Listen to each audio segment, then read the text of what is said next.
Most Americans think their taxes are high enough. With all the other pressures on their finances, American families should not have to worry about the federal government taking a bigger bite out of their paychecks. There's only one way to eliminate this uncertainty: make the tax relief permanent.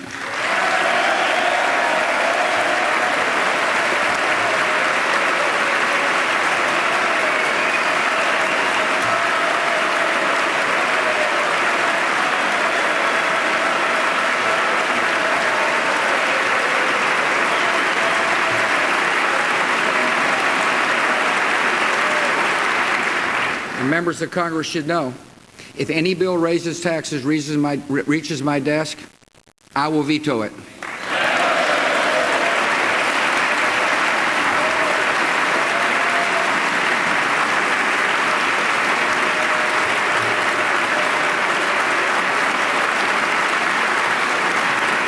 Just as we trust Americans with their own money, we need to earn their trust by spending their tax dollars wisely. Next week, I'll send you a budget that terminates or substantially reduces 151 wasteful or bloated programs totaling more than $18 billion. The budget that I will submit will keep America on track for a surplus in 2012. American families have to balance their budgets, so should their government.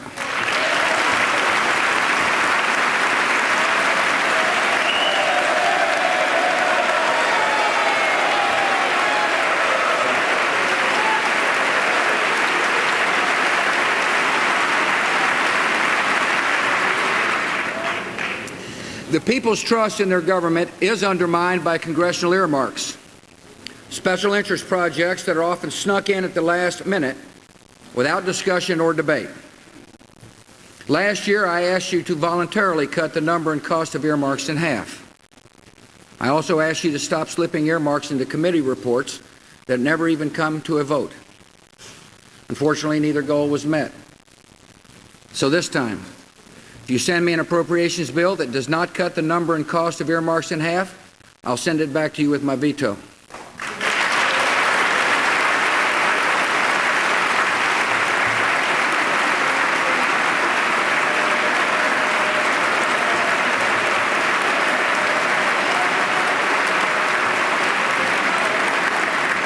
And tomorrow I will issue an executive order that directs federal agencies to ignore any future earmark that is not voted on by Congress. If these items are truly worth funding, Congress should debate them in the open and hold a public vote.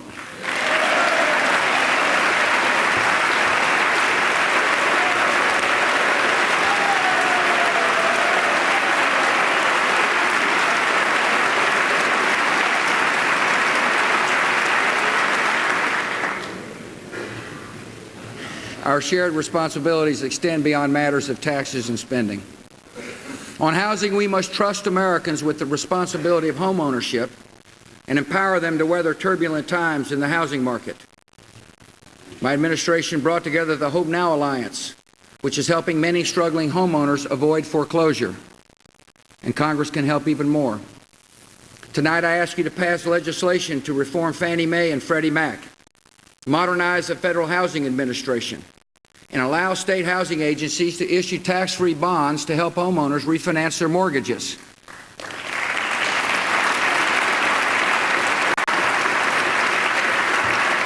These are difficult times for many American families, and by taking these steps, we can help more of them keep their homes. To build a future of quality health care, we must trust patients and doctors to make medical decisions and empower them with better information and better options. We share a common goal: making health care more affordable and accessible for all Americans.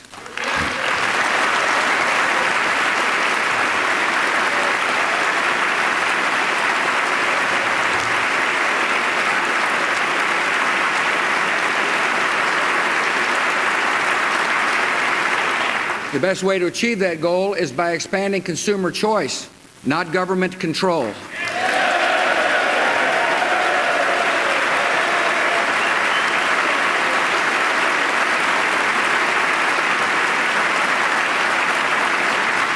So I propose ending the bias in the tax code against those who do not get their health insurance through their employer. This one reform would put private coverage within reach for millions, and I call on the Congress to pass it this year.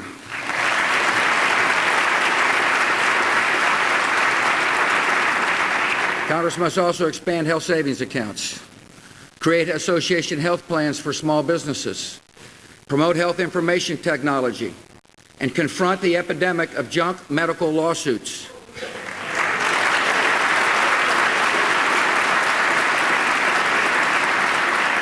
With all these steps, we will ensure that decisions about your medical care are made in the privacy of your doctor's office, not in the halls of Congress.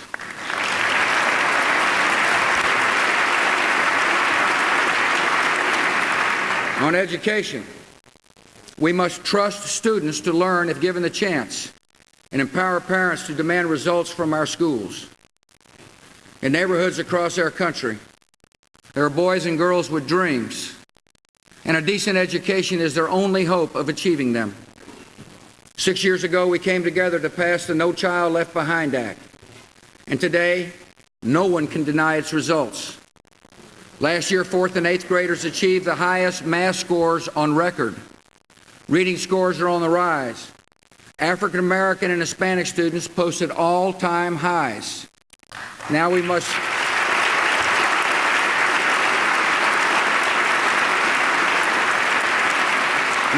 work together to increase accountability, add flexibilities for states and districts, reduce the number of high school dropouts, provide extra help for struggling schools. Members of Congress, the No Child Left Behind Act is a bipartisan achievement. It is succeeding, and we owe it to America's children, their parents, and their teachers to strengthen this good law.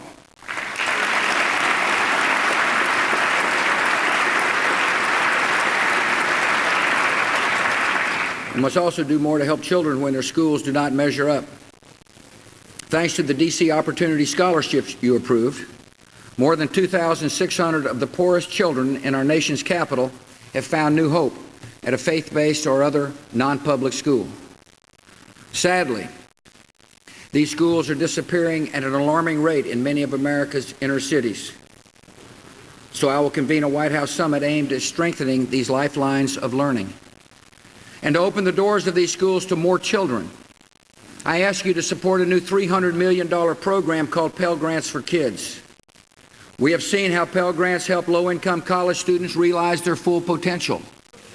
Together, we've expanded the size and reach of these grants.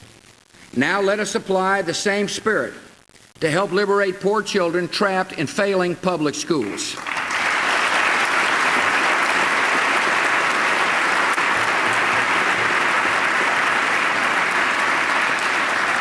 On trade, we must trust American workers to compete with anyone in the world and empower them by opening up new markets overseas. Today, our economic growth increasingly depends on our ability to sell American goods, and crops, and services all over the world. So we're working to break down barriers to trade and investment wherever we can. We're working for a successful Doha round of trade talks, and we must complete a good agreement this year. At the same time, we're pursuing opportunities to open up new markets by passing free trade agreements. I thank the Congress for approving a good agreement with Peru. And now I ask you to approve agreements with Colombia and Panama and South Korea.